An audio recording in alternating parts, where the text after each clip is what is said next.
السلام عليكم ورحمة الله وبركاته. إن الحمد لله نحمده ونستعينه ونستغفره ونعوذ بالله من شرور أنفسنا وسيئات أعمالنا. من يهده الله فلا مضل له ومن يضلل فلا هادي له. وأشهد أن لا إله إلا الله وحده لا شريك له وأشهد أن محمدا عبده ورسوله. يا أيها الذين آمنوا اتقوا الله حق تقاته ولا تموتن إلا وأنتم مسلمون. يا أيها الناس اتقوا ربكم الذي خلقكم من نفس واحدة وخلق منها زوجها وبث منهما رجالا كثيرا ونساء واتقوا الله الذي تساءلون به والأرحام إن الله كان عليكم رقيبا. يا أيها الذين آمنوا اتقوا الله وقولوا قولا سديدا يصلح لكم أعمالكم ويغفر لكم ذنوبكم ومن يطع الله ورسوله فقد فاز فوزا عظيما. أما بعد فإن أصدق الحديث كتاب الله وخير الهدي هدي محمد صلى الله عليه وسلم وشر الأمور محدثاتها وكل محدثة بدعة وكل بدعة ضلالة وكل ضلالة في النار. ثم أما بعد সম্মানিত উপস্থিতি, আজকে আমাদের বিষয় হচ্ছে মুসলিম ঘরগুলোকে বর্তমানের চ্যালেঞ্জ থেকে কিভাবে মুক্ত রাখা যাবে সে বিষয়ের উপর। এ প্রসঙ্গে বেশ কিছু চ্যালেঞ্জ আমাদের সামনে রয়েছে, আমরা সেগুলো আলোচনা নিয়ে আসবো এবং এ প্রসঙ্গে আমাদের নসিহত কি সেটিও আমরা তুলে ধরবো ইনশাআল্লাহ। আমরা জানি যে ইসলামের একটি অন্যতম বৈশিষ্ট্য হচ্ছে পরিবার ভিত্তিক জীবন ব্যবস্থা। আমাদের মা বাবা, ভাই বোন, সন্তান সন্ততি, স্বামী স্ত্রীর সম্পর্ক কিভাবে সুন্দর রাখা যাবে, কিভাবে শরিয়া ভিত্তিক সে সম্পর্ককে পুরুষমুক্ত রাখা যাবে সে ব্যাপারে শরিয়া সুস্পষ্ট ডিরেকশন আছে এবং এই ডিরেকশনগুলো বিনষ্টকারী যে চ্যালেঞ্জগুলো আমাদের সামনে রয়েছে সেগুলো সম্পর্কে আমাদেরকে সজাগ থাকতে হবে। আমাদের ফ্যামিলিকে প্রোটেক্ট করতে হবে। আমাদের পারিবারিক ব্যবস্থা যদি নষ্ট হয়ে যায় তাহলে আমাদের দিনদারিও কিন্তু ব্যাপকভাবে নষ্ট হবে।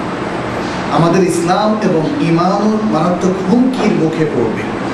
অতএব ফ্যামিলি অথবা পরিবারভুক্ত জীবন যদি হুমকির মুখে পড়ে তাহলে দিনদারিও হুমকির মুখে পড়বে। ফলে এই বিষয় সম্পর্কে আমাদেরকে জানতে হবে। আজকে তথাকথিত আধুনিক জীবন ব্যবস্থা মানুষকে পরিবার বিমুখ করে তুলেছে। বৈবাহিক জীবনের বন্ধন থেকে মুক্ত করার প্রয়াস চালাচ্ছে ইভেন আমাদের মুসলিম সমাজে।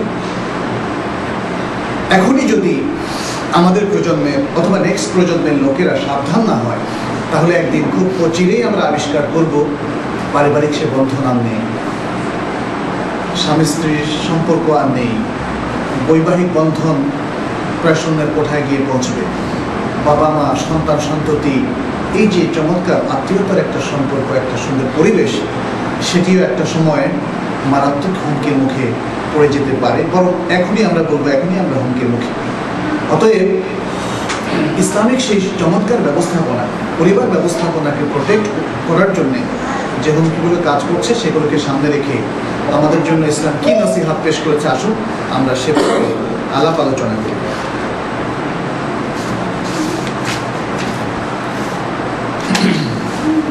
পারিবারিক ব্যবস্থাপনার মধ্যে আমরা দেখি যে আমাদের বেশ কিছু ক্ষেত্রে হারামের অনুপ্রবেশ ঘটে থাকে। এর মধ্যে প্রথম যেটা হয় সেটি হচ্ছে গায়রে মাহরাম যেসব আত্মীয়রা আছেন অনায়াসেই তাদের একটা অ্যাক্সেস তৈরি হয় আমাদের ফ্যামিলির মধ্যে। ফলে হিজাব ক্ষুণ্ণ হয় এবং এক ধরনের ফ্রি মিক্সিং তখন শুরু হয়। যখন গায়ের মাহরামদের সাথে আমাদের মেয়েরা, আমাদের বোনেরা, আমাদের স্ত্রীরা যখন দেখা সাক্ষাৎকে স্বাভাবিক মনে করতে থাকে, এরপরের স্টেজ হচ্ছে রাস্তায় কিংবা অন্য অন্য পার্টিতে, অন্য অন্য দাওয়াতে, বিবাহ অনুষ্ঠানে তখন ফ্রি মিক্সিং এর জোয়ার হয়। আমরা জানি যে এক জেনারেশন আগে বা 2 জেনারেশন আগে এদেশের মহিলারা ভালো পর্দা করত, তখন কিন্তু এখনকার পার্টির মতো কোনো পার্টি দেখা মেলে না। ইতিহাস দেখুন, মাকে, বাবাকে, চাচাকে জিজ্ঞেস করুন, এই ধরনের পার্টি তখন ছিল না। কিন্তু যখন আমাদের ফ্যামিলিগুলোতে গায়ে মাহারামরা এসে পর্দাহীনতায় আমরা ইউজ টু হয়ে পড়ি, তখনই কিন্তু আস্তে আস্তে সেই জিনিসটা শুরু হয়। এ প্রসঙ্গে আমরা উল্লেখ করতে পারি একটি হাদিস, যেটি সহিহ বুখারীর মধ্যে বর্ণিত হয়েছে, এবং সেখানে রাসূলুল্লাহ সাল্লাল্লাহু আলাইহি ওয়াসাল্লাম শারঈ হুদুদের প্রতি, এই সীমারেখার প্রতি একটা চমৎকার ইন্ডিকেশন তিনি দিয়েছেন। তিনি বলেছেন, ইয়াকুম ওয়া দুখুল আলা নিসা, সাবধান, তোমরা নারীদের কাছে প্রবেশ করো। ইয়াকুম ওয়া দুখুল আলা নিসা। ফাকাল রাজুলু মিনাল আনসার, আনসারদের একজন সাহাবী তিনি জিজ্ঞেস করলেন, ইয়া রাসূলুল্লাহ আফারাআইতাল হামু, দেবরের ব্যাপারে আপনার কি অভিমত হে আল্লাহর রাসূল? কারণ দেবর খুবই ক্লোজ আত্মীয়, স্বামীর ভাই, এবং প্রায়শই তার একটা অ্যাক্সেস থাকে ফ্যামিলির মধ্যে। সেই কারণেই তিনি জিজ্ঞেস করলেন, আফারাআইতাল হামু, হামু দেবরের ব্যাপারে আপনার কি অভিমত? ক্বালা আল হামু আল মাউত, তিনি বললেন দেবর হচ্ছে মৃত্যু, দেবর হচ্ছে মৃত্যু। এখন এখানে দেবরকে মৃত্যু বলার বিষয় নিয়ে ওলামারা অনেক গবেষণা করেছেন। আমি সেই গবেষণাগুলো আপনাদের সামনে তুলে ধরবো। তার আগে ইমাম নববীর বক্তব্যটা তুলে ধরছি। তিনি বলছেন, আল মুরাদু ফিল হাদিস আকারিবুজ যাওজ গায়রু আবাইহি আও আবনাইহি লিআন্নাহুম মাহারিম লিজ-যাওজা ইয়াজুজু লাহুমুল খালওয়া বিহা ওয়া লা ইউসাফুনা বিল মাউত। ইমাম নববী বলছেন, এখানে আল হামু বলার দ্বারা রাসূলুল্লাহ সাল্লাল্লাহু আলাইহি ওয়াসাল্লাম মানে নির্দিষ্ট ব্যক্তিকে সুনির্দিষ্টভাবে ইন্ডিকেট করেছেন ব্যাপারটা তা না। সে ব্যক্তি তো অবশ্যই এর মধ্যে আছে, তবে এর পাশাপাশি স্বামীর সেই সব আত্মীয় স্বজন যারা স্বামীর বাবাও নয়, স্বামীর সন্তানও নয়, স্বামীর বাবাও নয়, স্বামীর সন্তানও নয়, তাদের ব্যাপারে এই কথাটি, এই হাদিসটি প্রযোজ্য নয়। কারণ স্বামীর বাবা, তার বাবার বাবা, এরা হচ্ছে মাহরাম, স্ত্রীর জন্য মাহরাম। ঠিক তেমনি স্বামীর সন্তান স্ত্রীর জন্য মাহরাম। তাহলে এই সন্তান এবং স্ত্রী, সে সন্তান এবং বাবা, বাবা তার উপরে ব্যক্তি হোক অথবা সন্তানের সন্তান হোক, এরা ছাড়া আর যত আত্মীয় স্বজন আছে তাদের ব্যাপারে এই হাদিসটা প্রযোজ্য। সেই সব লোকেরা সবাই তার জন্য মৃত্যু। সুতরাং মানে স্বামীর আপন ভাই যদি হয় মৃত্যু, তাহলে স্বামীর খালতো ভাই, মামতো ভাই, অন্যান্য আত্মীয় স্বজন, তারা অধিকতর উত্তমভাবে মৃত্যু বলে গণ্য হবে। এবং সেটি আজকের ব্যবস্থাপনা আমরা দেখছি পরিবারগুলোতে, যে সমস্ত পরকীয়া ঘটনাগুলো ঘটছে সেটা এভাবেই ঘটছে। অতএব রাসূলুল্লাহ সাল্লাল্লাহু আলাইহি ওয়াসাল্লাম যে বলেছেন, স্বামীর সকল আত্মীয়, শুধু বাবা এবং আপন সন্তান ছাড়া আর সকল আত্মীয় হচ্ছে মৃত্যু। অতএব তাদের সাথে ইভেন ঘরের মধ্যেও হিজাব থাকতে হবে এবং ফ্রি অ্যাক্সেস থাকা চলবে না। এখানে সেই ব্যক্তিকে মৃত্যু বলার অনেকগুলো কারণ এখানে বা ব্যাখ্যা এসছে। 1 নম্বর ব্যাখ্যা হচ্ছে, হামু বা দেবর বা এই জাতীয় যে কারোর সাথে খালওয়া, নির্জনে একসাথে বাসায় থাকা, সেটি এখানে বোঝানো হয়েছে। কারণ এর মাধ্যমে পাপের মধ্যে সহজেই সম্পৃক্ত হওয়ার একটা সুযোগ তৈরি হয়। অথবা হতে পারে যে তাদের মধ্যে ফাহিশা বা অশ্লীল কাজ হয়ে যাওয়ার সম্ভাবনা, যার ফলে সেটি উভয়কে অথবা তাদের যে কোনো একজনকে মৃত্যুর দিকে ঠেলে দেবে। কারণ আমরা জানি, বিবাহিত কেউ যদি জেনার মধ্যে লিপ্ত হয় তাহলে ইসলামের বিধান হচ্ছে আর রাজম। অতএব হাদ্দুর রাজমের মাধ্যমে তারা উভয়ই অথবা তাদের অন্তত একজন মৃত্যুর মুখে পতিত হতে পারে। অথবা এটা মৃত্যু কিংবা হালাকের দিকে নিয়ে যেতে পারে, এটা স্ত্রীর ক্ষেত্রে। কারণ তখন স্ত্রীর স্বামী, তার মধ্যে একটা গায়রাত, একটা আত্মমর্যাদাবোধ কাজ করবে। যদিও তার ভাই, সে কি চাইবে যে তার ভাইয়ের সাথে অথবা তার দূর সম্পর্কে কোনো আত্মীয়ের সাথে তার স্ত্রী জিনা করুক, এটা কখনো সে চাইবে না।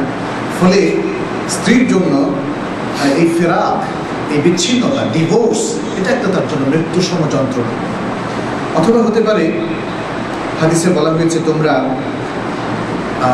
পরনারীর সাথে অথবা পরপুরুষের সাথে, যারা মাহরাম নয় এমন লোকদের সাথে নির্জন বাসকে পরিত্যাগ করো, পরিহার করো, যেভাবে তোমরা মৃত্যুকে ভয় পেয়ে থাকো, মৃত্যু সম্পর্কে সতর্ক থাকো। আমরা জানি মৃত্যু অবধারিত, তারপরে সতর্ক থাকি না।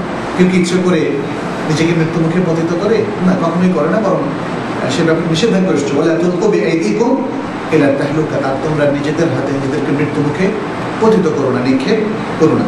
অতএব যেভাবে মানুষ মৃত্যু থেকে সতর্ক থাকে, সেভাবে যেন কোনো পুরুষ পরনারীর সাথে মিলিত হওয়া থেকে সতর্ক থাকে, এবং কোনো নারী পরপুরুষের সাথে মাহরাম নয় এমন পুরুষের সাথে নির্জন বাসন থেকে সতর্ক থাকে। দ্বিতীয় যে বিষয়টি আমাদের সামনে হুমকি হিসাবে রয়েছে, সেটি হচ্ছে ফ্রি মিক্সিং। যে কোনো পারিবারিক জিয়ারাত এবং ভিজিটের মধ্যে ফ্রি মিক্সিং, কোনো আকিকা অনুষ্ঠান, ওলিমা অনুষ্ঠান, কিংবা ওর্স বলতে কিন্তু বিবাহ ভিত্তিক বরণের যে অনুষ্ঠান, সেটা এখন ওর্স হয়ে গেছে অবশ্য অন্যদের একটা বিশেষ প্রতীক, তাই না, একদল লোকের। যাই হোক, এই ধরনের পারিবারিক বিভিন্ন অনুষ্ঠানে ফ্রি মিক্সিং, এটা আমাদের জন্য বিশাল একটা হুমকি। এই ফ্রি মিক্সিং এর মধ্য দিয়ে অনেক অশ্লীলতা, অনেক পাপের প্রসার হয় এবং প্রচার হয়, এবং অনেক ফ্যামিলি ভাঙার কার্যকারণও তৈরি হয়। অতএব নসিহত হচ্ছে, যারা যে কোনো অনুষ্ঠান করেন সেটা করতে পারেন, ইসলাম সেগুলোকে নিষেধ করে না। আকিকা, ওলিমা, বিবাহ, এগুলোকে ইসলাম নিষেধ তো করেই না, বরং এগুলো রেকমেন্ডেড অনুষ্ঠান ইসলাম। কিন্তু যেটা করতে হবে আমাদেরকে সেই হুমকির মোকাবেলায়, সেটি হচ্ছে নারীকে পুরুষ থেকে আলাদা করে রাখা, পর্দার মধ্যে রাখা। যেমন বিবাহের অনুষ্ঠানে নারী পুরুষ ফ্রি মিক্সিং যাতে না হয়, একসাথে যেন তারা অনুষ্ঠানে না থাকে, একসাথে যেন তারা খাবার দাবার না করে, ছেলেদের স্টেজে যেন মেয়েরা না যায়, মেয়েদের স্টেজে যেন ছেলেরা না যায়।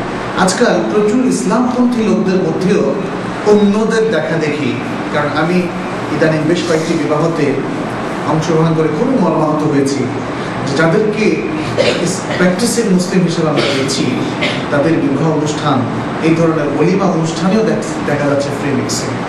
এবং আরও খারাপ বিষয় হচ্ছে যে যদি তারা চাইনিজে করেন, তখন তাদের অনুমতি ক্রমে বা অনুমতি ছাড়াই চাইনিজ মানে রেস্টুরেন্ট যেগুলো, সেগুলো কাম চালিয়ে দেয়। অনেক সময় তারা অনেকে খেয়াল করেন না, আর অনেক সময় তাদেরও ইনস্ট্রাকশন থাকে যে একটু একটু সুন্দর আস্তে আস্তে বাঁচতে থাকে। এটা বড় ধরনের পাপ। একটা জীবনের শুরুতে আমরা যদি পাপ দিয়ে শুরু করি, তাহলে আমরা তো ব্লেসিংস চাচ্ছি আল্লাহ, তাই না? আর যারা আজকে অভ্যাগত, তাদের কাছে দোয়া চাচ্ছি।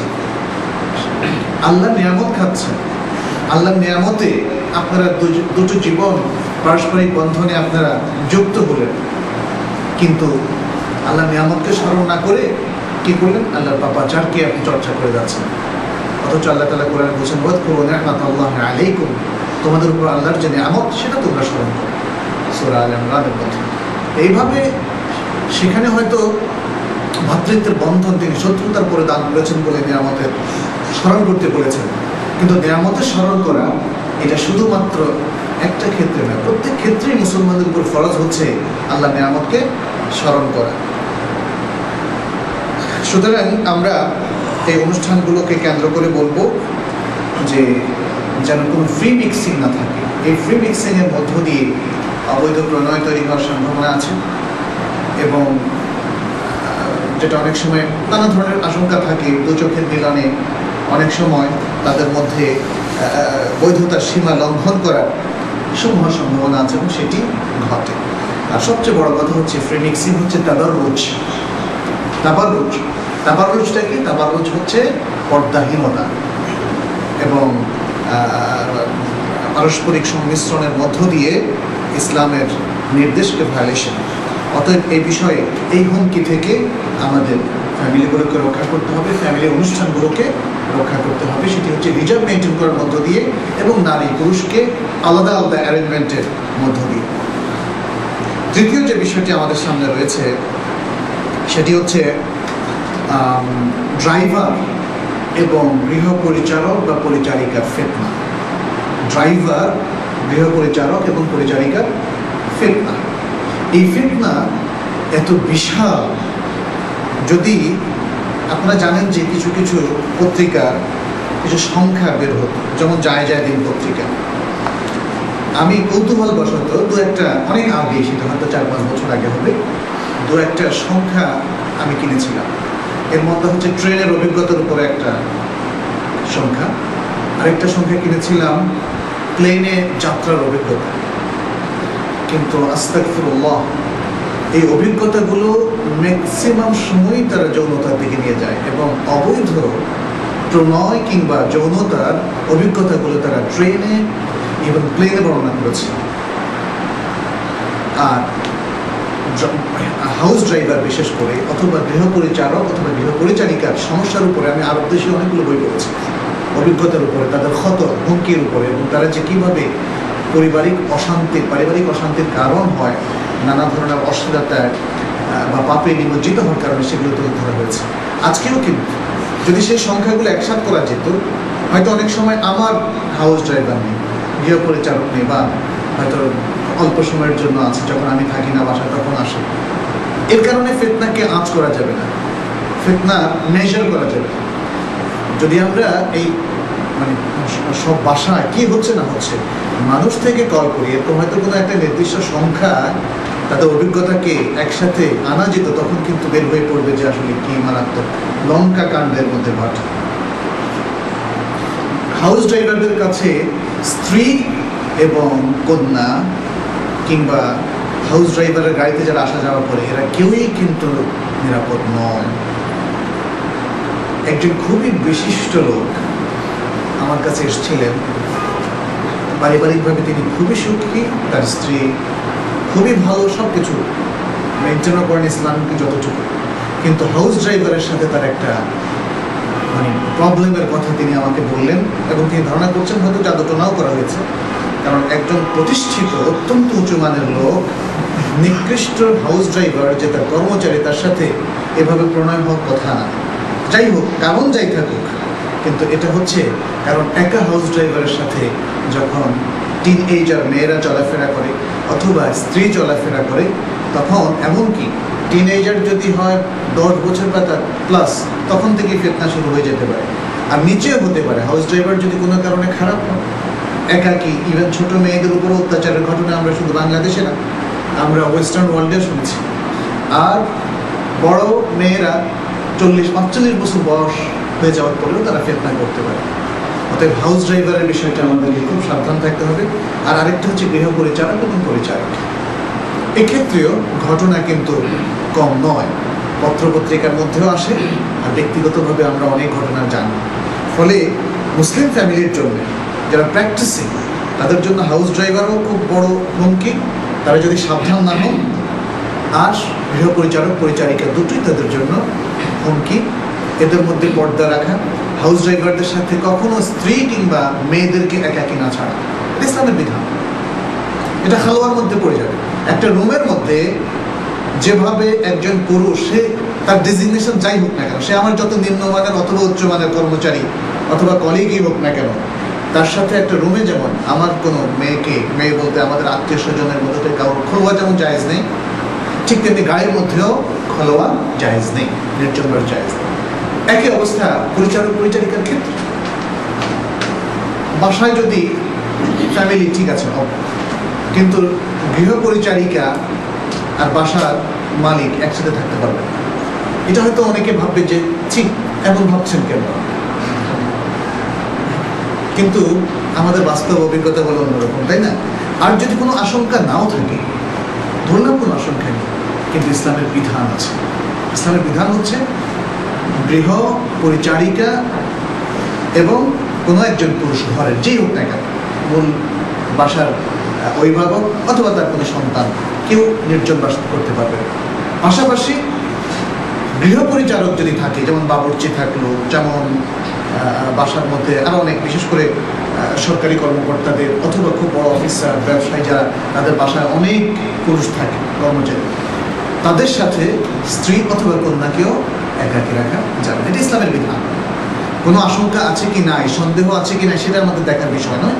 আমরা সমস্ত সন্দেহ মুক্ত থেকে শরিয়ার বিধানকে আমরা ফলো করব। এটি হচ্ছে আমাদের উপর অবধারিত শরিয়ার ডিরেকশন।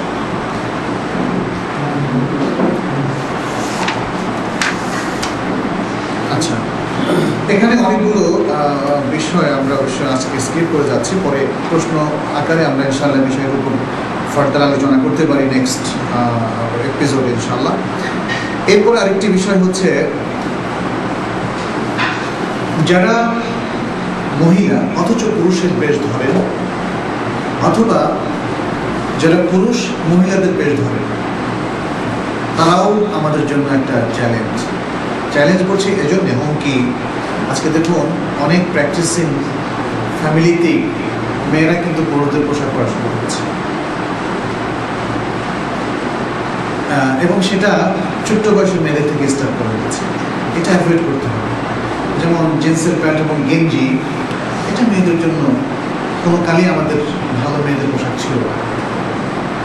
জিন্সের কাপড় মেয়েরা ব্যবহার করতে পারে, কিন্তু পুরুষের কাপড় না। আচ্ছা, মেয়েরা হয়তো বলবেন যে না, আমরা পুরুষের মতো প্যান্ট না, প্যান্টটা আমরা অন্যভাবে তৈরি করি, মেয়েদের জন্য স্পেশাল প্যান্ট, কিন্তু সেটা তো আরও আপত্তিকর।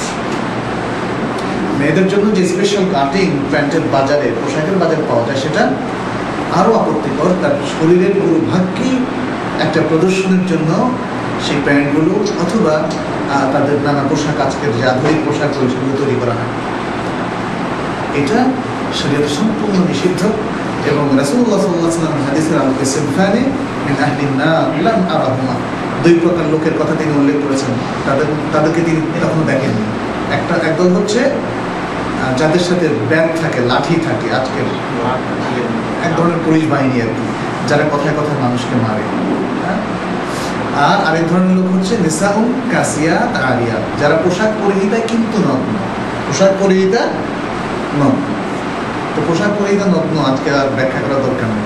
রাসূলুল্লাহ সাল্লাল্লাহু আলাইহি ওয়াসাল্লাম যখন বলেছেন আমি দেখি না, তার মানে সাহাবারাও দেখেন, তখন ভাবতো পোশাক পরিহিতা নগ্ন হয় কি করে। আজকে বাংলাদেশ বলেন আর বিশ্বের অন্যান্য দেশ বলেন, পোশাক পরিহিতা নগ্নদের কোনো চিন্তা অসুবিধা হয় না। এবং রাসূলুল্লাহ সাল্লাল্লাহু আলাইহি ওয়াসাল্লাম বলছেন লা ইয়াদখুলুনাল জান্নাহ, তারা জান্নাতে প্রবেশ করবে না। ওয়ালা ইয়াজিদনা রিহাহা, এবং জান্নাতের সুগন্ধিও পাবে না। ওয়া ইন্না রিহাহা লা ইউখাযু অথবা লা ইউজাদু মিন বাঈদ, আর জান্নাতের সুগন্ধ অনেক দূর থেকেও পাওয়া যায়। সে তার মানে জান্নাত থেকে বহু দূরে তাদের অবস্থান হবে। অতএব এদেরকে মুখান্নাস বলা হয়েছে হাদিসের ভাষায়, যে যারা মুখান্নাস অথবা মুতাশাব্বিহীন বিন-নিসা, মহিলাদের বেশধারী। এটা বলেছেন এই জন্যে, যদিও এখানে মূল উদ্দেশ্য কিন্তু হিজড়ারা না, কিন্তু এক শ্রেণীর হিজড়া আছে যারা নারীদের মতো বেশ ধরতে পছন্দ করে। এই জন্য মুখান্নাস শব্দটা এখানে হাদিসে ব্যবহার করা হয়েছে। যেমন ইবনে আব্বাস রাদিয়াল্লাহু তাআলা আনহু থেকে একটা হাদিসে এসেছে এভাবে, লাআনান নবী সাল্লাল্লাহু আলাইহি ওয়াসাল্লাম আল মুখান্নাতিনা মিনার রিজাল ওয়াল মুতারাজ্জিলাত মিনান নিসা। রাসূলুল্লাহ সাল্লাল্লাহু আলাইহি ওয়াসাল্লাম পুরুষদের মধ্য থেকে যারা মুখান্নাস, নারীদের মতো সাজগোজ করে, আর নারীদের মধ্য থেকে যারা পুরুষদের মতো সাজগোজ করে, তাদেরকে লাআনাত করেছেন। তিনি আরো বলেছেন আখরিজুহুম মিন বুয়ুতিকুম, এদেরকে তোমাদের ঘর থেকে বের করে দাও। তাহলে মুসলিম পরিবারে এদের কোনো অবস্থা নেই, এদের কোনো স্থান নেই, এদেরকে বের করে দিতে হবে। তার মানে হচ্ছে এই কাজটা অত্যন্ত অদর্য, এই কাজটা থেকে আমাদেরকে বিরত থাকতে হবে। তো সুতরাং আমরা দেখছি যে ইভেন রাসূলুল্লাহ সাল্লাল্লাহু আলাইহি ওয়াসাল্লাম এক নারী এবং এক পুরুষকে এই জন্য বেরো করে দিয়েছিলেন। হাদিসটি বুখারীর মধ্যে এসেছে। অতএব এই বিষয়টি আমাদেরকে খেয়াল রাখতে হবে। এ প্রসঙ্গে আরো অনেকগুলো হাদিস আছে, আমরা সেটি করছি। এরপরে আমাদের আজকের ফ্যামিলিতে আরেকটা মারাত্মক হুমকি আছে, সেটি হচ্ছে আকাশ সংস্কৃতির হুমকি, যেটাকে আমরা ডিশ বলি, ডিশ সংস্কৃতি বা ডিশ অ্যান্টিনা। এটা এত ভয়াবহ, আমি আমার পরিচিত অনেক ফ্যামিলিতে যারা খুব একটা প্র্যাকটিসিং মুসলিমও না, এর ভয়াবহতার কারণ ইসলামের কারণে না, অথবা আল্লাহর ভয় না, সুদের ভয়াবহতার কারণে তারা বন্ধ করে রেখেছে, বাসায় ডিশ নিচ্ছে। কারণ এর মাধ্যমে আপনি যা শিখবেন, আপনি যে খবরগুলো শুনবেন দিন দুনিয়ার ইত্যাদি, সেগুলোর চাইতে এর ফাসাদ বিপর্যয় অনেক বেশি। ফলে অনেকেই মনে করেন যে বাসায় ডিশ রাখার কোনো প্রয়োজন নেই।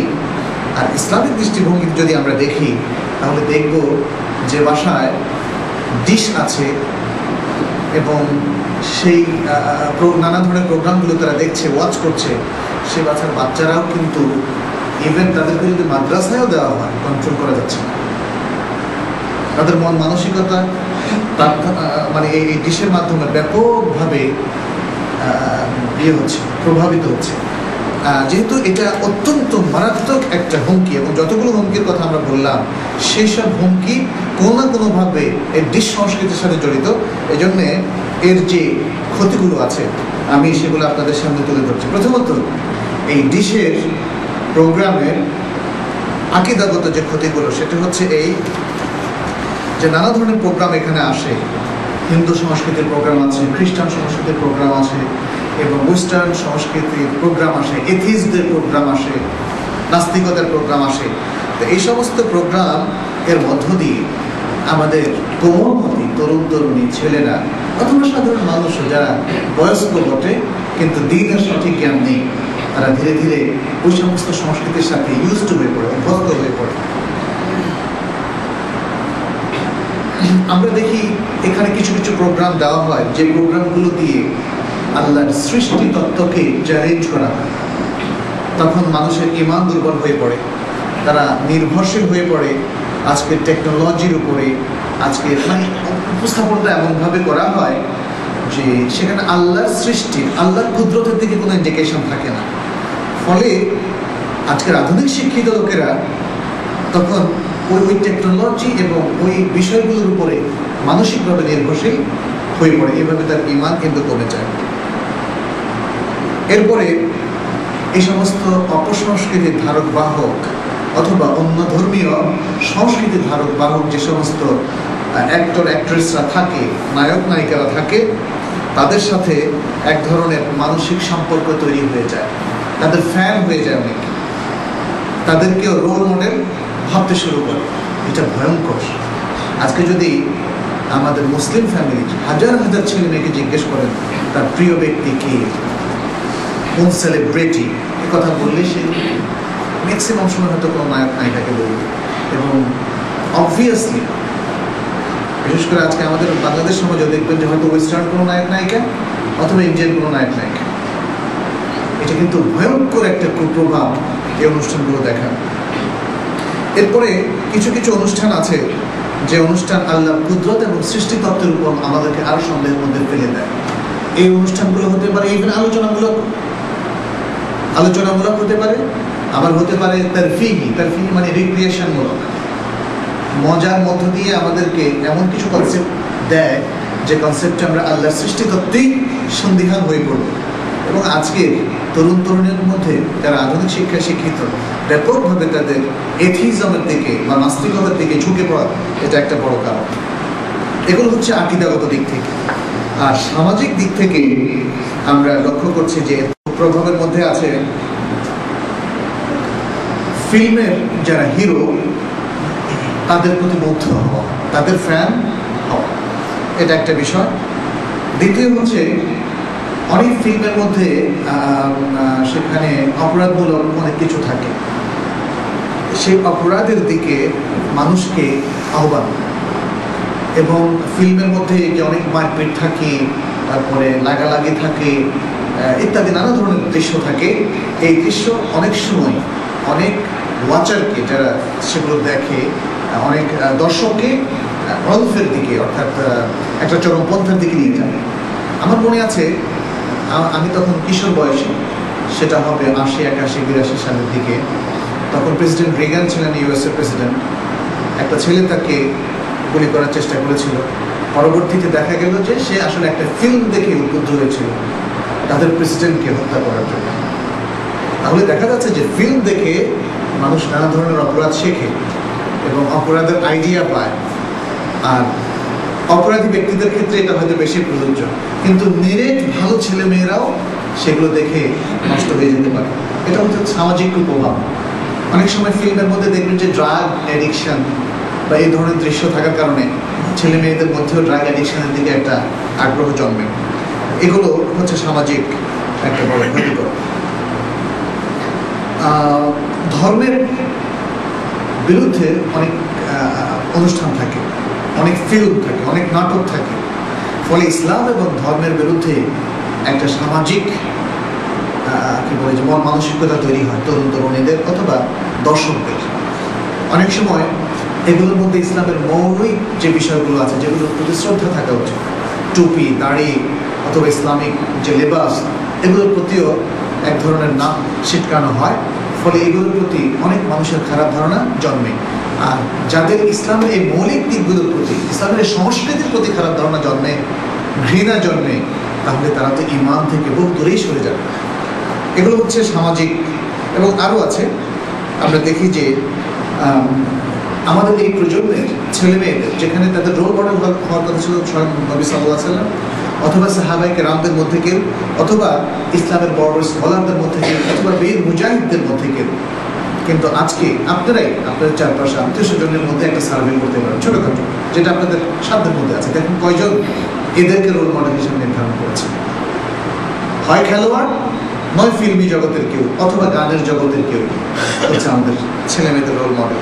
তাহলে এটা হচ্ছে আকাশ সংস্কৃতির প্রভাব। তারা আমাদের মৌলিক রোল মডেলদের থেকে আমাদেরকে বিচ্ছিন্ন করে দিয়েছে। আমরা আরো দেখি এই ফিল্মগুলো আমাদের যে রেসপন্সিবিলিটি ছিল, আমাদের যে সামাজিক দায়িত্ব ছিল, পারিবারিক দায়িত্ব ছিল, আল্লাহর প্রতি দায়িত্ব ছিল, আল্লাহ বান্দাদের প্রতি দায়িত্ব ছিল, সেগুলো থেকে আমাদেরকে ডিটাচ হয়ে যায়। কারণ কি, ঘন্টার পর ঘন্টা টিভির সামনে বসে থাকে। সেটা খেলা, ক্রিকেট খেলার জন্য হোক, ফুটবল খেলার জন্য হোক, অথবা কোনো নাটক সিনেমার জন্য হোক, অথবা অন্য যে কোনো ধরনের নাচ গান বা কনসার্টের জন্য হোক, এই সমস্ত প্রোগ্রামের জন্য সে এত বেশি ইনভলভ থাকে, সময় দেয়, সে নামাজ ভুলে যায়, সে তার মায়ের প্রতি কর্তব্য পালন ভুলে যায়, সে তার পড়াশোনার কর্তব্য ভুলে যায়, সে তার সামাজিক দায়িত্বের কথাও ভুলে যায়। ছেলে মেয়েদের ক্ষেত্রে, বয়স্কদের ক্ষেত্রে, অনেকের ক্ষেত্রে এই বিষয়গুলো ঘটে। আমরা আরো দেখি যে এই আকাশ সংস্কৃতির প্রভাবে আমাদের ছেলেমেয়েরা কিন্তু বাবা মার থেকে অবাধ্য হয়ে যাচ্ছে, বাবা মার কথা শুনছে না। এবং সবচেয়ে বড় যে কাজটা ঘটে যাচ্ছে সেটি হলো ছেলেমেয়েরা নিজের ইচ্ছে বিয়ে করছে। পৃথিবীতে সবচেয়ে কাছের মানুষ কারা? বাবা এবং মা। এবং সবচেয়ে, যেটা আবু হুরায়রা হাদিস থেকে আমরা জানি, রাসূল সাল্লাল্লাহু আলাইহি ওয়াসাল্লামকে জিজ্ঞেস করা হয়েছিল যে আমার জীবনযাপনের ক্ষেত্রে আমার সবচেয়ে কাছের মানুষ কি? বলছে তোমার মা, তোমার মা, তোমার মা, তারপরে তোমার বাবা। তার মানে হচ্ছে বাবা এবং মায়ের চাইতে বেশি কাছের এবং বেশি সামাজিক সুসম্পর্ক পাওয়ার অধিকারী আর কোনো ব্যক্তি নেই, শ্রদ্ধা পাওয়ার আর উপযুক্ত আর কোনো ব্যক্তি নেই, সবচেয়ে ভালোবাসা মমতা পাওয়ার উপযুক্ত আর কোনো ব্যক্তি নেই। কিন্তু এই ব্যক্তিদেরকে ইগনোর করে হয়তো মেয়ে চলে যাচ্ছে আরেকজনের সাথে, এবং কিছুদিন পরে সে টের পাচ্ছে কার সাথে সে গিয়েছে। ছেলে বাবা মায়ের মধ্যে কোনো তরক্কা করলো না। ইসলামের বিধান মেয়েদের ক্ষেত্রে ওয়ালি লাগবে, ছেলেদের ক্ষেত্রে ওয়ালি লাগবে না, কিন্তু এর মানে এটা নয় যে বাবা মাকে তোমরা ইগনোর করো। ওয়ালিল ওয়ালিদাইনি ইহসানার অর্থ কি? বাবা মায়ের সাথে ভালো ব্যবহার তোমরা করো। কোরআনে একাধিকবার যখন এসেছে সূরা লুকমানের মধ্যে, বনী ইসরাঈলের মধ্যে, আর অন্য জায়গায়। তার মানে কি এটা যে না তুমি অবৈধ প্রণয় করো এবং তারপরে বাবা মার অনুমতি লাগবে না, তার নিজের ছেলেকে বিয়ে করো, এগুলো নয়। এইটা তো আছেই। এরও বাইরে আমরা দেখি আজকে মা অথবা বাবা বলছে বাবা এই কাজ করো না, পাড়ার ছেলেদের সাথে আড্ডা দিও না, তোমার পরীক্ষার জন্য পড়াশোনা করো, তুমি নামাজ পড়ো। এই যে ছেলেমেয়েরা এখন আর মা বাবার কথা শুনছে, বিশেষ করে যখন ছেলেমেয়েদেরকে সালাতের কথা বলা হয়, এক্ষেত্রে আজকে আধুনিক মনস্ক অধিকাংশ ছেলেমেয়ে বাবা মায়ের কথা শোনে না। অনেক দিনদার বাবা মায়ের কথা শোনে না। বাবা ঠিক মতো মসজিদে সালাত আদায় করছে, মা ঘরে নামাজ আদায় করছে, কিন্তু ছেলেমেয়েরা কিন্তু শুনছে না। এই অবাধ্যতা কেন? আকাশ সংস্কৃতি। আকাশ সংস্কৃতি তাদের অন্তরের সমস্ত ভালো কিছু নষ্ট করে দিয়েছে। এখন অন্তরে যা আছে শুধুই তাদের খারাপ হয়ে যেতে ইচ্ছে করে, শুধুই যত বিপর্যয় সৃষ্টি হতে পারে এমন কাজে ইনভলভ হতে তাদের ইচ্ছে করে। এটা আকাশ সংস্কৃতির কারণে হয়েছে।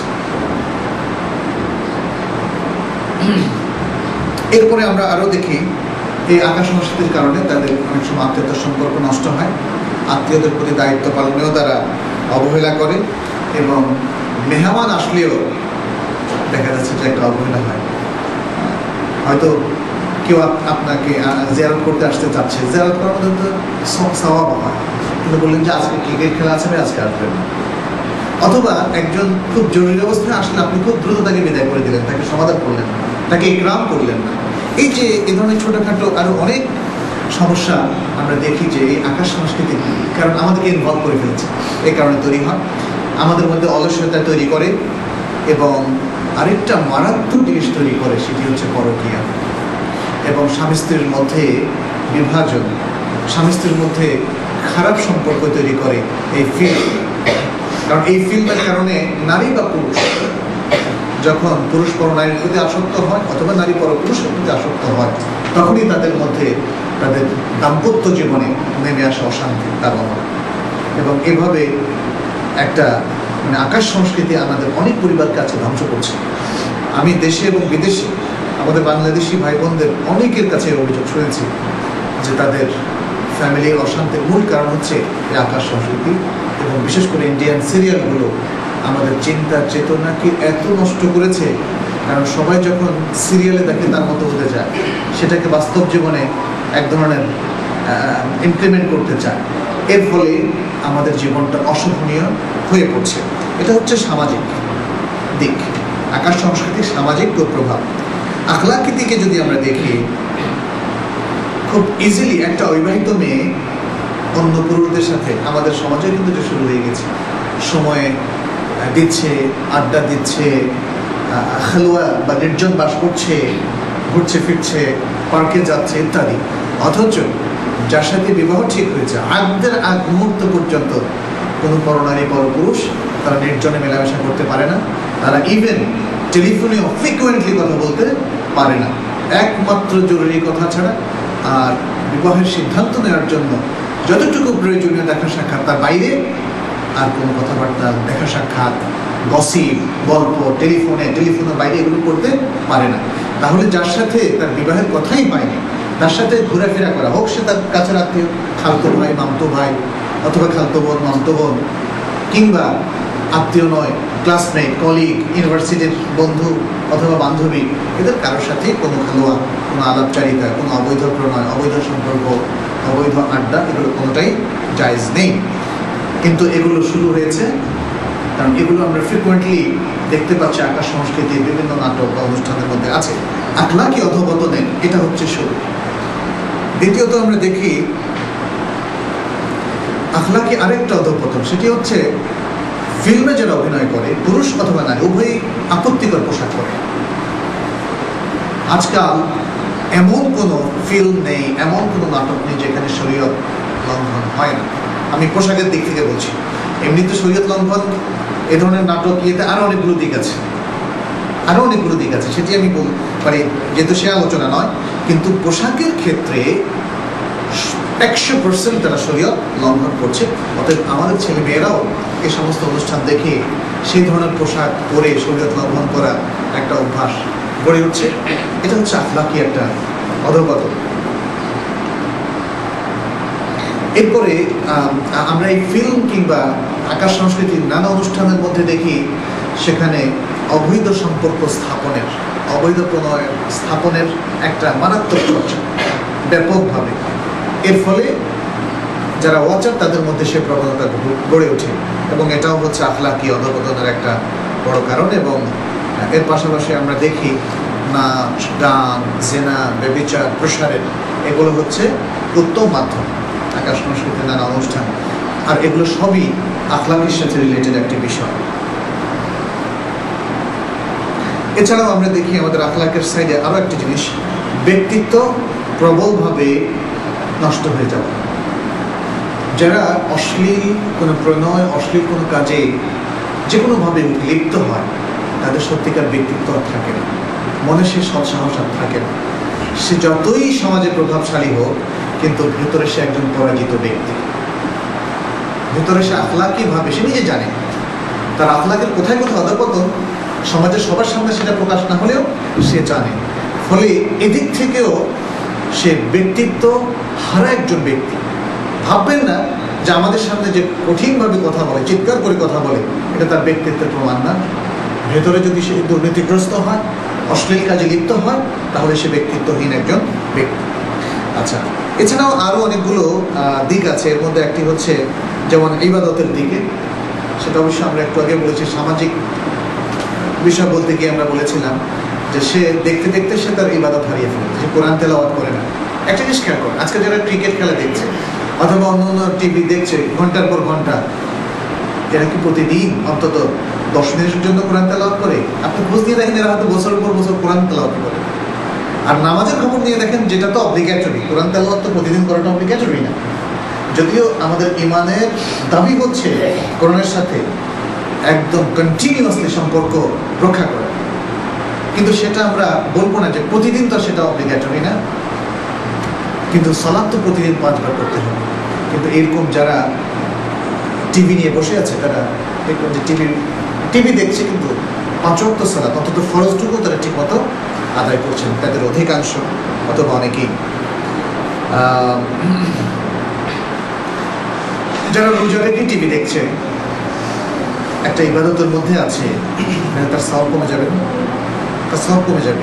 এটা হচ্ছে ওই শর্তে যে সে কোন মারাত্মক পাপে লিপ্ত হলো না, এমন পাপ যে পাপ তার রোজাই ভঙ্গ করে দেয়। অন্য পাপে লিপ্ত হলে তার রোজা মারাত্মকভাবে বাধাগ্রস্ত হবে, তার সওয়াব অনেক কমে যাবে। পাশাপাশি যত দিনদারি হন না কেন, আপনি টিভি দেখলে আপনার হিজাব কিন্তু মেনটেন হচ্ছে না, না ছেলেদের হচ্ছে না মেয়েদের হচ্ছে। কারণ ছেলেরা মেয়েদের দেখছে, মেয়েরা ছেলেদের দেখছে। এই দেখা তো জায়েজ নেই, এই দেখা জায়েজ নেই ইত্যাদি নানাভাবে আমরা দেখছি। আমাদের ইবাদতের জগতেও নানা ধরনের কুপ্রভাব আমরা লক্ষ্য করছি। ঐতিহাসিকভাবে যদি আমরা দেখি, দেখব যে এই আকাশ সংস্কৃতি এসে আমাদের মুসলমানদের মধ্যে আমাদের সঠিক ইতিহাসকে বিকৃত করছে, আমাদের ইমানকে বিকৃত করছে, আমাদের ইসলামের প্র্যাকটিসটাকে বিকৃত করছে, আমাদের ইসলামের বিভিন্ন প্রতীক, শিআর, জিহাদ, ফাতাওয়া সহ আরো অন্যান্য বিষয়গুলোকে বিকৃতভাবে উপস্থাপন করছে, অন্যায়ভাবে নানা কথা ব্লেম এগুলোর প্রতি আরোপ করছে, যেটা মোটেই সত্য নয়। সেটা আকাশ সংস্কৃতির মাধ্যমে সবার কাছে এটা ছড়িয়ে যাচ্ছে, ইন্টারনেট বলেন অথবা দেশ বলেন। এরপরে ঐতিহাসিক যে হাকিকতগুলো আছে, সত্য অথবা পার্থিব যে জাগতিক সত্যগুলো আছে, সেখানেও দেখা যাচ্ছে ইসলামিক ধ্যান ধারণার বিকৃতি সেখানে ঘটছে। আর পাশাপাশি ইসলামের যারা বীর পুরুষ অথবা মহিয়সী নারী, নানাভাবে তাদেরকেও ছোট করা হচ্ছে। হয় কখনো সাহাবী কিংবা নারী হোক পুরুষ হোক অথবা ইসলামের বড় ব্যক্তিত্বদেরকে নিয়ে তারা তামসিলিয়া করছে, তামসিলিয়া মানে নাটক করছে। এই নাটকগুলো টিভিতে তারা দেখাচ্ছে অথবা ইউটিউবে অথবা ইন্টারনেটে দেখাচ্ছে, যেগুলো মূলত এর মধ্যে মানুষ তার নিজের ইচ্ছা করছে। কারা করে এটা? তো কোনো স্কলাররা করেননি এবং করার জন্য অনুমতিও দেননি। এটা করেছে যারা ফিল্মের ব্যবসা করে, তারা ইসলামের ইতিহাস থেকে কিছু নিয়ে নিজের ইচ্ছা মতো ইতিহাসকে তৈরি করেছে। ফলে আর আমরা জানি যে ইসলামের বড় ব্যক্তিত্ব স্কলারদেরকে নিয়ে এই ঘটনাগুলো এইভাবে নাটক ফিল্ম তৈরি করা এটা জায়েজ নেই। তাদেরকে ছোট করা হয়, খাটো করা হয়, তাদেরকে তাদের অবস্থান থেকে নিচে অধঃপতিত করা হয়। এটা হচ্ছে আকাশ সংস্কৃতির মাধ্যমে। তাহলে ঐতিহাসিকভাবে আমরা দেখছি এই আকাশ সংস্কৃতি নানাভাবে আমাদের ইসলামের ইতিহাসকে, ইসলামের ইতিহাসের সত্যগুলোকে বিকৃত করেছে। আর যদি আমরা সাইকোলজিক্যাল দিক থেকে, মনস্তাত্ত্বিক দিক থেকে দেখি, তাহলে দেখব যে এই টিভি দেখা বা আকাশ সংস্কৃতির বিভিন্ন ডিশ কিংবা ইন্টারনেট ব্রাউজিং, বিশেষ করে যেগুলো মানে যেগুলো উপকারী নয়, অপকারী, এই সমস্ত জিনিসগুলো আমাদের মধ্যে নানাভাবে আমাদের মনস্তত্ত্বকে প্রভাবিত করছে। আমাদের মধ্যে অনেক সময় তাতাররুফ বা গোড়ামি বা যেটা কি কঠোরতা তৈরি করছে, হিংসা বিদ্বেষ তৈরি করছে, হানাহানি তৈরি করছে। ইসলামের প্রতি আমাদের যে একটা স্বাভাবিক আকর্ষণ ছিল এর আগে, সেটাকে নষ্ট করছে। অনেক সময় টিভি নানা অনুষ্ঠান দেখে ছোট বাচ্চারাও ভয় পেয়ে যায়। এটা একটা মানসিক অবসাদ তৈরি হয়, মানসিক ভয় তৈরি হয়।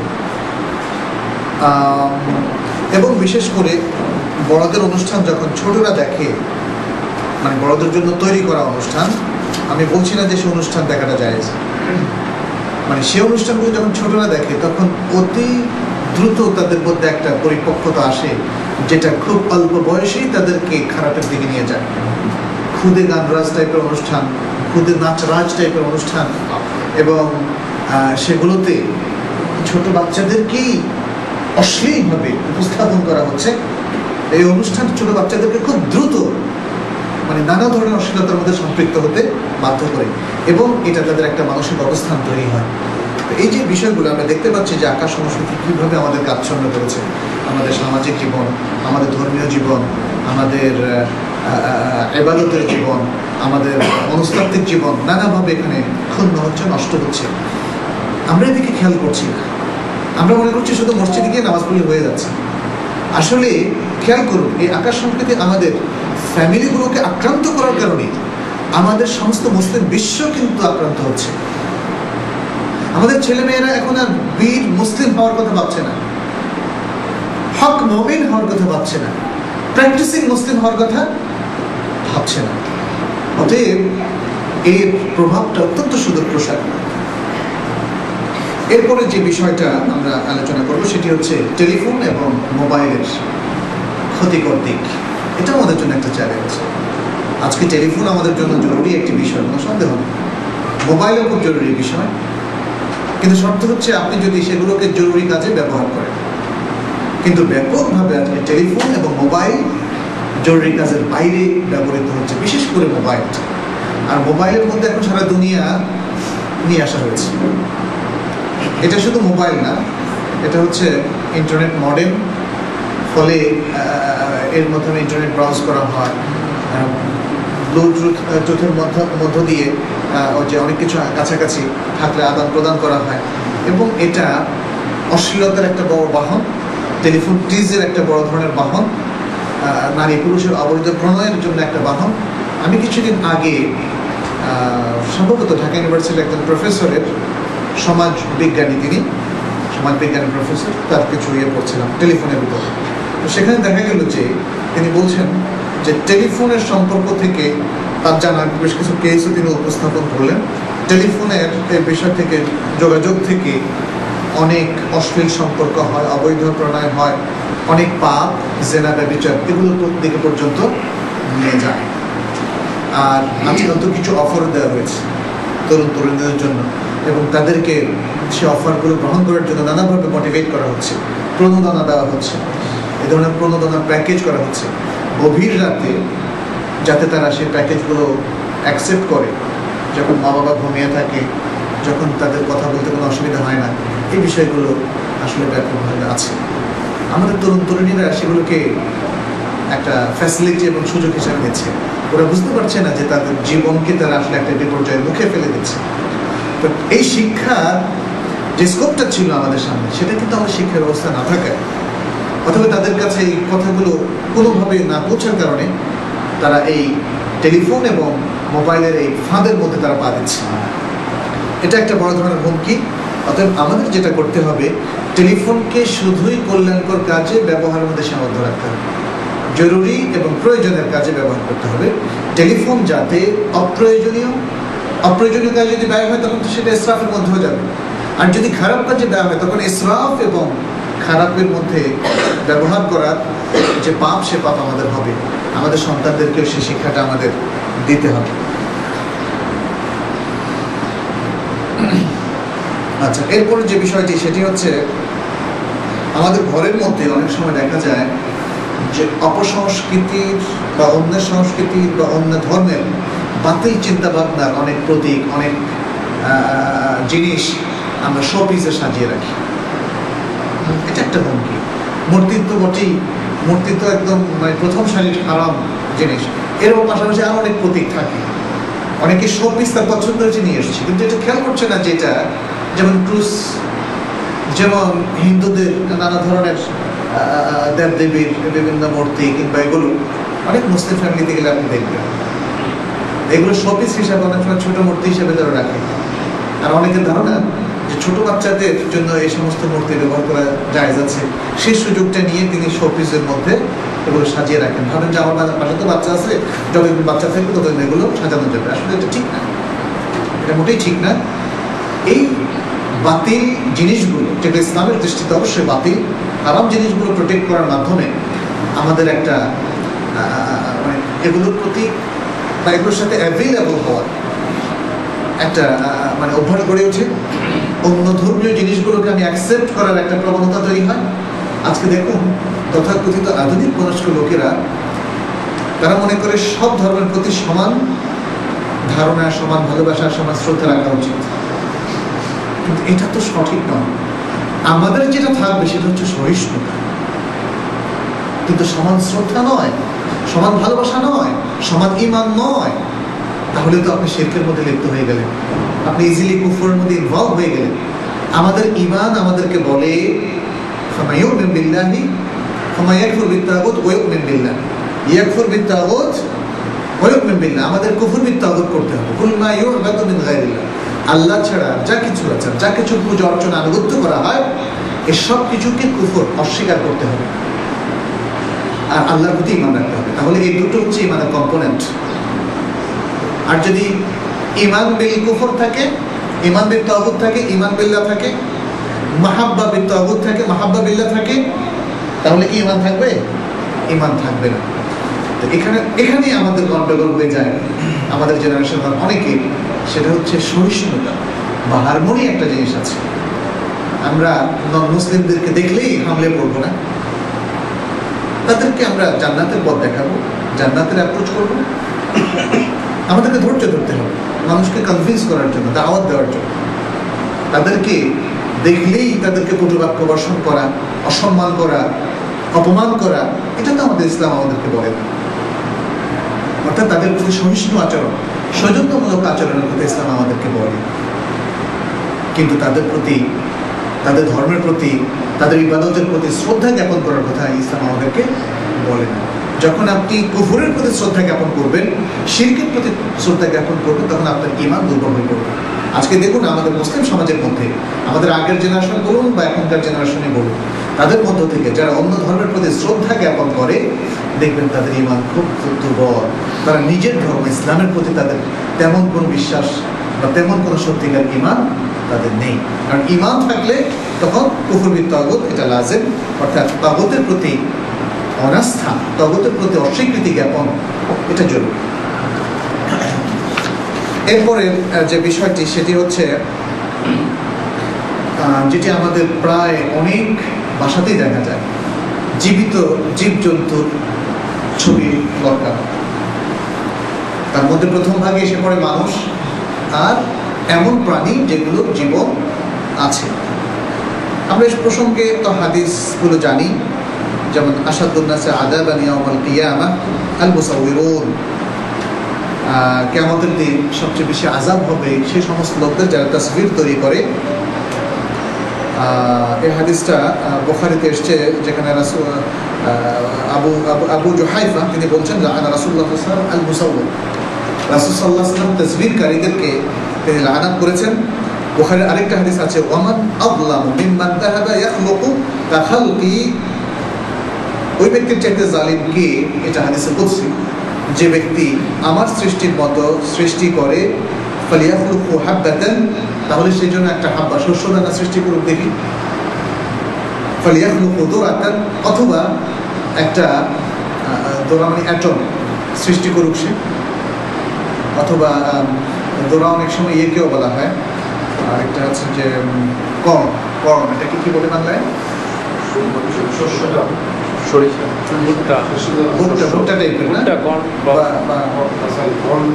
কর্ন আর কি। দোরা কর্নের অর্থে আসে, আবার দোরা অ্যাটমের অর্থ আসে। যাই হোক, একটা দানা অথবা কর্ন অথবা অ্যাটম পরিমাণ কিছু সে তৈরি করুক। তো মানুষ তো আসলে আল্লাহর সৃষ্টিকে মডিফাই করতে পারে, মানুষ নিজের থেকে সৃষ্টি করতে পারে না। তো এই বিষয়গুলো আমাদের খেয়াল রাখতে হবে, এই ফিতনা থেকে আমাদেরকে বাঁচতে হবে। কারণ আরেকটা হাদিস আছে বুখারীর মধ্যে, রাসূলুল্লাহ সাল্লাল্লাহু আলাইহি ওয়াসাল্লাম বলেছেন, ইন্নাল বাইতা আল্লাযী ফীহি সুওয়ারুন লা তাদখুলুহুল মালায়েকা, যে ঘরের মধ্যে ছবি থাকে সেই ঘরের মধ্যে ফেরেশতারা প্রবেশ করেন না। অতএব এই বিষয়টা অনেক সময় আমরা দেখি যে বাবা মা বিশেষ করে যারা মারা গিয়েছেন তাদের ছবি টাঙানো হয়, এটা আসলে শরীয়তে জায়েজ নেই। অথবা কোনো লোক তার প্রিয় ব্যক্তিত্বের ছবি টাঙায়, তার কোনো প্রিয় রাজনৈতিক ব্যক্তিত্ব অথবা সামাজিক ব্যক্তিত্ব অথবা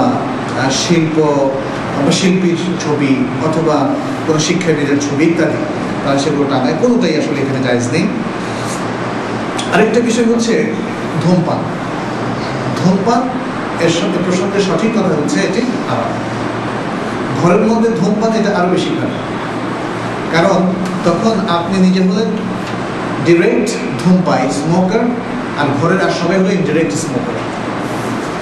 ডিরেক্ট স্মোকার এরা বেশি ক্ষতির মধ্যে থাকে, আর ইনডিরেক্টরাও কম বেশি ক্ষতির মধ্যে থাকে। আর আপনার দেখা দেখি কিন্তু আপনার সন্তানরা ধূমপাই হবে। আজকাল রাস্তায় বের হলে দেখা যায় অল্প বয়সের ছেলেরাও ধূমপান করছে। এখন তো আমি বাংলাদেশে মেয়েদেরকেও দেখছি অনেকে ধূমপান করছে। আর ছেলেদের মধ্যে যারা 7, 8, 9-এ পড়ে এরকম ছেলেদেরকেও আজকাল দেখা যায়, উত্তরায় দেখা যায়, গুলশানে দেখা যায়। কালকেও আমি দেখছিলাম ছোট ছেলেরা ধূমপান করছে। কিন্তু ওরা তো মানে হয়তো ওরা এখনো বুঝে উঠতে পারেনি, আমরা তো জানি ধূমপানে বিষ পান। আর ইসলামের দৃষ্টিতে ধূমপান হচ্ছে হারাম, মাকরুহ না। যারা বলছেন মাকরুহ তারা ভুল বলছেন। আমি সে আলোচনা যাচ্ছি না। অতএব পরিবারকে, ঘরকে ধূমপান মুক্ত করতে হবে। আজকের বিশ্ব ইসলামের কারণে না, বাস্তব কারণে বিশ্বের বড় বড় বিশ্ববিদ্যালয় সবগুলো ধূমপান মুক্ত এরিয়া, রাস্তা ধূমপান মুক্ত, হাইকোর্ট ধূমপান মুক্ত, সমস্ত গুরুত্বপূর্ণ স্থাপনা এবং পাবলিক প্লেস সবগুলো ধূমপান মুক্ত হয়েছে ইসলামের কারণে করা হয়নি, স্বাস্থ্যগত কারণে। কিন্তু যেখানে স্বাস্থ্যগত কারণের পাশাপাশি ইসলামের কারণটা আছে, এবং আমাদের কাছে ইসলামের কারণটা হচ্ছে প্রায়োরিটি। 1400 বছর আগে মানুষ স্বাস্থ্যের ব্যাপারে হয়তো অত সচেতন ছিল না, কিন্তু ইসলামের কারণেই তারা ধূমপানকে বর্জন করেছিল। আর ইসলাম তো সমস্ত কল্যাণকর নির্দেশই প্রদান করে, অকল্যাণকর থেকে বর্জন করতে বলে। আরেকটি বিষয় হচ্ছে ঘরের মধ্যে কুকুর পালা থেকে আমাদেরকে বিরত থাকে। কারণ কুকুর যেখানে থাকে, যে ঘরে, সেখানে ফেরেশতারা, রহমতের ফেরেশতারা আসে না। আজকাল শৌখিন কুকুর মানুষ পায়, এবং এটা পেয়েছে তারা বিজাতীয় সংস্কৃতি থেকে, ওয়েস্টার্ন সংস্কৃতি থেকে। আপনি যখন ইউরোপ, আমেরিকা অথবা কানাডার কোনো রাস্তায় চলবেন, তখন দেখবেন যে কত রকমের ক্রস করে কত কুকুর তৈরি করা হয়েছে। আর এই কুকুর তাদের সাথী, এর পেছনে তাদের জীবনের বিশাল একটা উপার্জন তারা টিকে দেয়। ইসলাম সে কথা বলে না।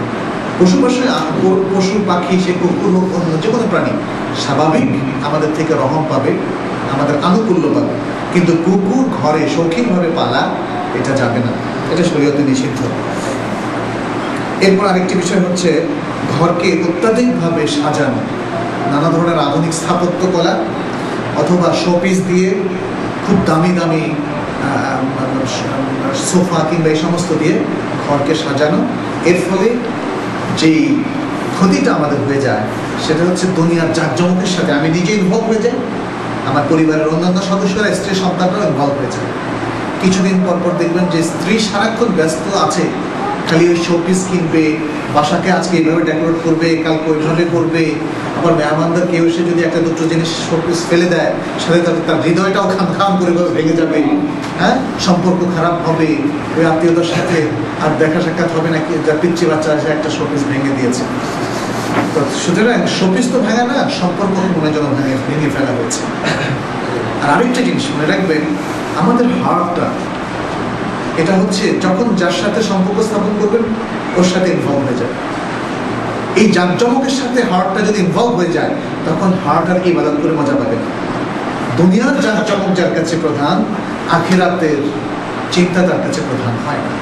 তার পড়তে ভালো লাগবে না, কোরআন তেলাওয়াত ভালো লাগবে না, দুনিয়ার জাঁকজমক তার ভালো লাগবে। এই জন্য একজন খুব বিদ্বান মানুষ বলেছিলেন, উনি বলেছেন যে তুমি যদি আল্লাহর সাথে তাল্লুক তৈরি করতে চাও, তাহলে ঘরকে জাঁকজমক শূন্য করো। একটা জিনিস থাকবে তোমার বাসায়, জাঁকজমক যদি করতে চাও তাহলে সঠিক সহিহ আকীদা এবং কোরআন সুন্নাহর বইগুলো দিয়ে তুমি জাঁকজমক করে বাসা সাজিয়ে দাও। কিছুক্ষণ পর এটা পড়বে, ওইটা পড়বে, অভ্যাগতরা এসব পড়বে, তখন আল্লাহর সাথে তোমার তাল্লুক হয়ে যাবে। ঘরের মধ্যে শুধু বই আর বই, আর স্বাভাবিক জৌলুস পরিহার করে, তাহলে হার্টটা মুক্ত থাকবে। এবং মুক্ত হবে কার জন্য? লিল্লাহ, ফর দ্য সেক অফ আল্লাহ, আল্লাহর জন্য। আসলে দেখুন, আজকে যদি আমি আমার ঘরকে জৌলুশূন্য করি, শুধু কোরআন হাদিস এবং আকীদা বা জ্ঞানের বই দিয়ে আমি ঘরকে পূর্ণ করি, তাহলে দেখবেন আপনি আপনার পরিবারের সব সদস্য জ্ঞানমুখী হবে, কোরআনমুখী হবে, সুন্নাহমুখী হবে। আর যদি কোরআন সুন্নাহর বই থেকে ঘরকে মুক্ত করে জৌলুশমুখী করেন, তাহলে সমস্ত পোলাপান দুনিয়ামুখী হবে, আখিরাতমুখী সে হবে। মোটামুটিভাবে এগুলো হচ্ছে আমাদের মূল বিষয়। আমরা আজকে আমাদের ঘরগুলো এই চ্যালেঞ্জগুলো মোকাবেলা করছে।